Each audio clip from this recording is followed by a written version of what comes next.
ដើម្បីកាត់ផ្ទៃរូបដែលមានផ្ទៃពណ៌សបែបនេះទៅជារូបដែលអត់មានផ្ទៃបែបនេះបាទតែយើងត្រូវធ្វើរបៀបណាអញ្ចឹងអ្នកទាំងនេះអាចតាមដានវីដេអូនេះបានជាដំបូងអ្នកទាំងនេះចូល Google មកបាទហើយយើង search លើ website មួយឈ្មោះនេះ website ដែលខ្ញុំសរសេរខាងលើនេះ VTC AI Background Remover បាទពេលអ្នកទាំងនេះចូល website ហ្នឹងមកបាទនៅលើគេនេះហើយខាងក្រោមនេះគឺជា website កាត់ background នេះប៉ុន្តែ website ហ្នឹងគឺវាខូចគុណភាពរូបបាទរូបយើងពេលកាត់ទៅវាឡើងច្បាស់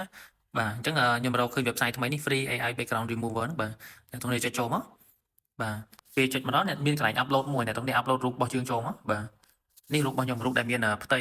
ពណ៌សមិញបាទយើងចុចចូលមក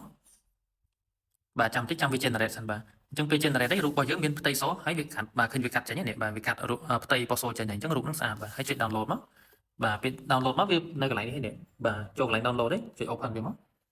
បាទអញ្ចឹងពេលយើងបើកមករូបរបស់យើងគឺស្អាតបាទឃើញទេហើយតែតង website ហ្នឹងគឺកាត់ស្អាតបាទគេប្រើ AI ដើម្បីកាត់អញ្ចឹងរូបដើមរបស់យើងទំហំប៉ុណ្ណារូបដែលកាត់ហើយគឺគុណភាពដូចគ្នាបាទអត់មានខូចគុណភាពទេឃើញពេលខ្ញុំស៊ូមទៅច្បាស់បាទខ្ញុំស៊ូមទៅរូបហ្នឹងច្បាស់ហើយបើសិន website ខ្លះគឺយើងកាត់បានដូចគ្នាមែនប៉ុន្តែរូបហ្នឹងខូចគុណភាពបាទពេលដែលយើងស៊ូមទៅបែកអស់ហើយតែបើសិន website ហ្នឹងគឺខ្ញុំឃើញថាគឺគុណភាពល្អបាទរូបដើមយើងច្បាស់បែបណាពេលយើងកាត់ background ហើយរូបដើមរូបដែលកាត់ background ហ្នឹងគឺច្បាស់ដូចគ្នាបាទគឺល្អមែនតើបាទ website ហ្នឹងខ្ញុំទៅរកឃើញបាទ website ប្រហែលជាវាកាត់ដោយ AI ទេបានច្បាស់ល្អបាទចឹងវីដេអូចែកម្លែកៗនេះមានប៉ុណ្ណឹងទេបាទសូមអរគុណ